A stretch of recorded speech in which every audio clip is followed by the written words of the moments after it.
Les amis, la rentrée est en train de s'approcher à grands pas et avec elle, l'actualité du monde moto reprend de plus belle. L'EICMA est dans notre viseur et nous allons avoir beaucoup de choses à discuter. Mais aujourd'hui, je voudrais revenir sur un sujet un petit peu de fond qui a animé les débats ces dernières semaines et ces derniers mois. On va parler de Suzuki les amis, et je vous avais déjà fait une vidéo qui est sortie hier ou avant-hier sur la GSX R 1000 et le potentiel échec de cette machine en fonction d'un certain nombre de caractéristiques. Ça ne veut pas du tout dire que la moto est un échec, bien loin de là, c'est une icône, mais que dans le contexte actuel, il pourrait y avoir des choses à en redire. Et aujourd'hui, on va parler d'autre chose, on va évoquer le fait que Suzuki en ce moment a une politique tarifaire assez curieuse pour le moins, avec des placements qui semble un petit peu foufou. On va en discuter, mais en attendant, je me permets de vous saluer et de vous souhaiter une excellente journée dans cette nouvelle édition de Moto Bistro, votre émission consacrée à l'actualité du monde merveilleux de la moto, bien évidemment. Et nous allons donc rentrer dans un sujet qui me semble hyper intéressant. C'est le positionnement de Suzuki sur ces derniers mois concernant les annonces de ces nouvelles machines. Et on va notamment discuter de la moto que vous avez devant vous, qui est la nouvelle GSX-8T ainsi que la GSX-8TT, et aussi deux autres machines que j'ai eu l'occasion d'aller tester en Allemagne, à savoir les Suzuki DRZ 4S et 4SM.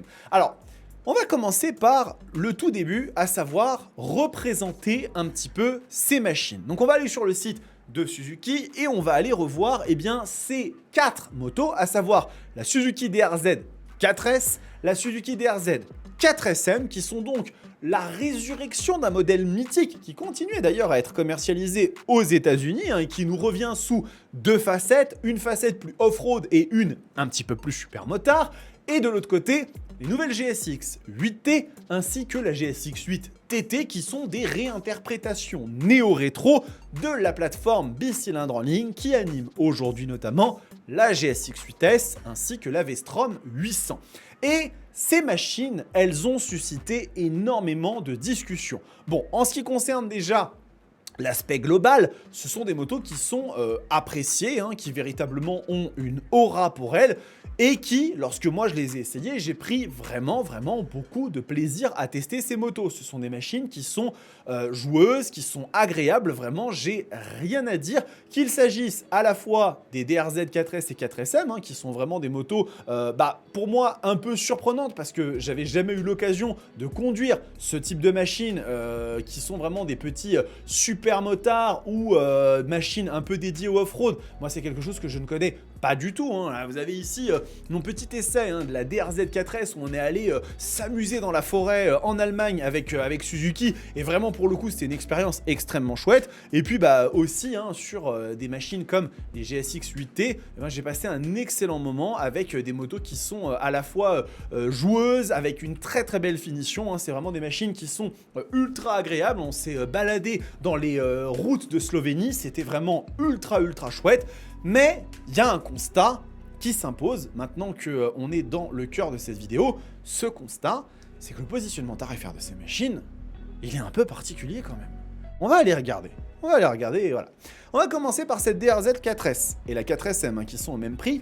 On est à 9 699 € pour cette machine. 9 699 € avec cette machine. Encore une fois, l'argent qu'on met pour un produit, tout dépend de ce que ce dernier nous apporte. On est bien d'accord. Et en ce qui concerne les GSX 8T, on commence à 10 899 € et 11 599 € sur la version TT. Et alors là, se pose immédiatement une question.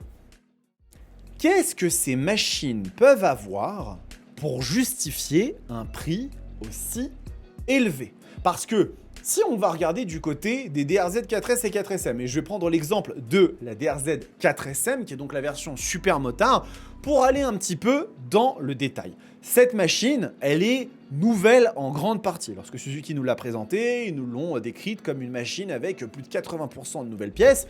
Mais si on rentre dans les spécifications de la moto, on est sur une machine équipée d'un monocylindre de 38 chevaux et de 37 Nm de couple, donc c'est pas non plus un moteur qui est extraordinairement puissant. Bon, en termes d'équipement de partie cycle, on est sur une fourche inversée Kayaba entièrement réglable, de très bonne facture, mais si on va regarder, on a un étrier axial, s'il vous plaît, de frein sur cette machine. Donc, bien évidemment, un seul étrier, ce n'est pas forcément un problème. Un seul disque, c'est pas forcément un problème. C'est une machine qui est ultra, ultra légère. Si on va regarder, hein, on est sur une moto qui fait 154 kg. Donc, elle est super légère. Et après, quand on va un petit peu s'intéresser à la technologie, regardez cet écran. On est sur un écran LCD équivalent calculatrice Casio en 2025. Donc, moi, vous savez que c'est quelque chose qui me pose toujours un petit problème. Et en termes d'équipement, bah, vous le voyez, hein, on a l'écran LCD, on a en termes de technologie, on a un contrôle de traction, on a un ABS et on a une sélection de modes de conduite avec un petit mode gravel qui, sur la version off-road, permet d'ajuster un peu la puissance pour que ce soit plus adapté à l'utilisation tout-terrain. Mais ça reste quand même light, vous ne trouvez pas? À 9 699 €, quasiment 10 000 €. Et quand on va comparer à une concurrente dans le monde des supermotards, à savoir la Ducati Hypermotard 698 Mono, qui est aujourd'hui un petit peu le porte-étendard dans ce domaine-là, on est sur une machine qui, certes, hein, fait 3 000 € de plus, mais à ce prix-là, vous avez quoi? Eh bien, vous avez le monocylindre le plus puissant de la production, avec 77,5 chevaux. Vous avez, si on va s'amuser un petit peu à regarder, on a 63 Nm de couple, donc on est sur une machine qui est quand même assez énervée. En termes de suspension, on a une fourche inversée Marzocchi qui est entièrement réglable. Et après, en termes de frein, on a un étrier Brembo M4.32, donc qui est quand même sensiblement plus puissant.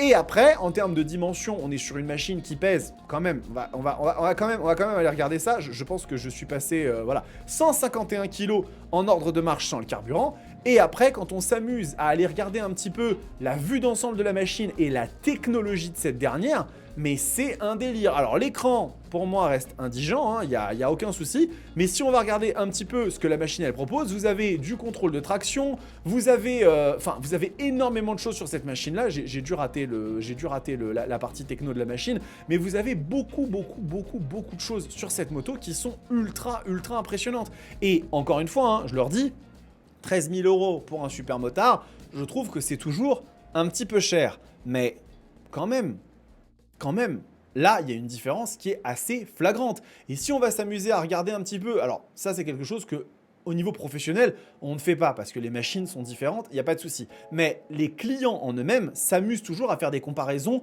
transversales sur les gammes. C'est-à-dire qu'en fait, ils vont prendre une moto chez Suzuki et ils vont aller regarder une autre moto chez Suzuki et se dire, moi, si j'ai aujourd'hui 9 000 € ou 10 000 €, qu'est-ce que je peux acheter chez Suzuki? On va quand même regarder cette moto qui, pour le coup, mérite qu'on s'attarde dessus, puisque la GSX-8S, qui est le roadster mid-size entrée de gamme de chez Suzuki, c'est une machine qui vaut 8 899 € en temps normal, voire même 9 300 sur la version 2025, et 7 999 € en version, avec la promotion. Si on va regarder sur cette moto, on est quand même sur un bicylindre de 800 cc qui fait 83 chevaux et 78 Nm de couple.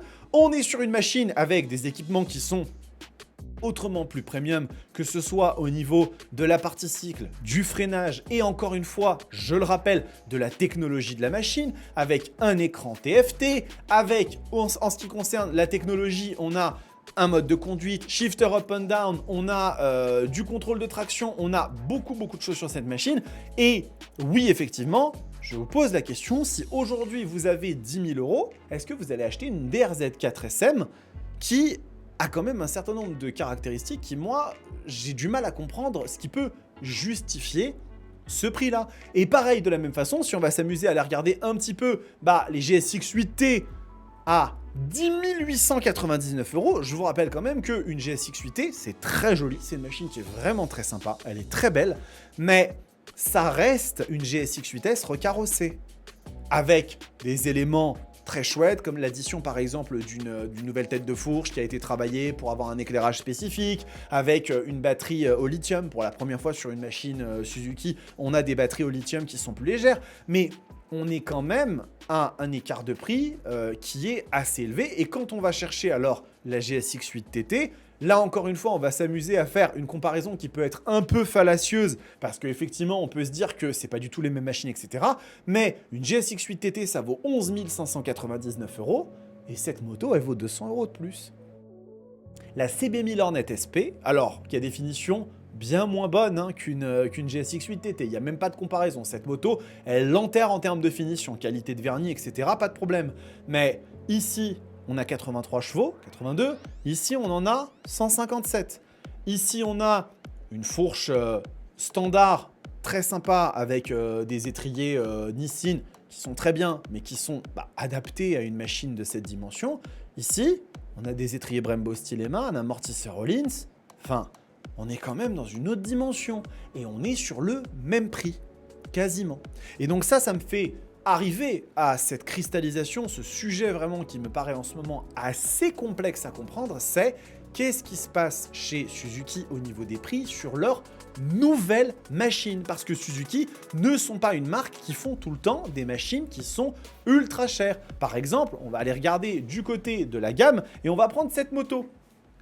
La Suzuki Hayabusa, quand même un monstre, 4 cylindres en ligne, 1340 cc, 190 chevaux, 150 Nm de couple. Aujourd'hui, c'est encore la moto la plus technologique de chez Suzuki. Je vais juste vous montrer, regardez. Il y a un élément, voilà. Regardez ça, c'est la liste des assistances qu'il y a sur la Hayabusa, d'accord? Vous avez tout sur cette machine. Il n'y a rien qui manque. La seule chose qui manque, c'est les suspensions semi-actives qu'on peut retrouver sur une GSX S1000 GX, mais ça reste une moto ultra technologique. Et bien cette machine, elle vaut 19 499 €.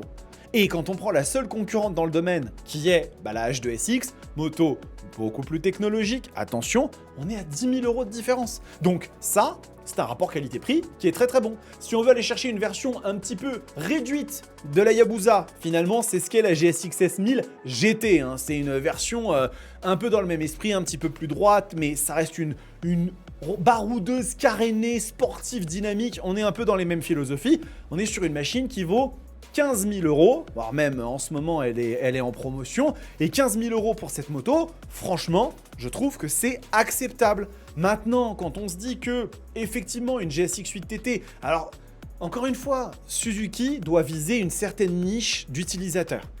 À mon avis, leur idée, c'est de dire, cette moto, on va pas en vendre des milliers et des milliers parce que c'est un segment qui est un petit peu plus réduit, c'est le néo-rétro, tout le monde n'apprécie pas ça, il n'y a pas de problème. Mais si vous visez 100 ventes avec une machine à 11 599 €, pourquoi ne pas en viser 200 ou 300 avec une machine qui en coûterait 10 500 €?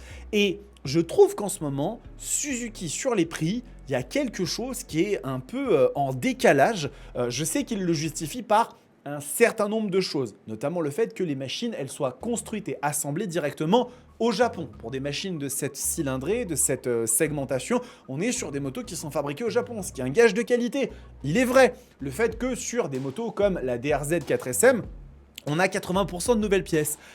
Mais ça, j'ai plus l'impression que c'est une justification en interne. Je ne suis pas certain qu'un client, quand on lui dise « Mais vous savez, votre DRZ 4SM, elle a 80% de nouvelles pièces », il va répondre « D'accord, mais je dois quand même payer 10 000 € pour un monocylindre de 400 cc avec un écran LCD d'une calculatrice Casio, en fait. » Donc, vous me direz un petit peu ce que vous en pensez dans les commentaires. Ces motos, moi, je les trouve incroyables. Je les trouve très chouettes. J'ai pris énormément de plaisir avec. Suzuki, c'est une marque que je trouve super cool. Mon amour pour la Hayabusa, vous le connaissez, donc voilà, il n'y a absolument même pas de débat à avoir là-dessus.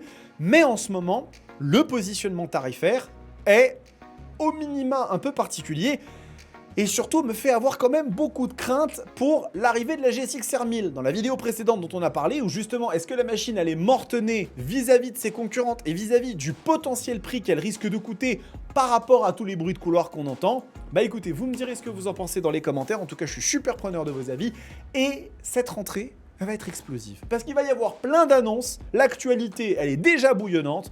Donc, restez bien à l'écoute. Abonnez-vous à cette chaîne, c'est très important. Et activez votre cloche de notification. Et en attendant, prenez soin de vous. Kiffez vos bécanes. Ciao!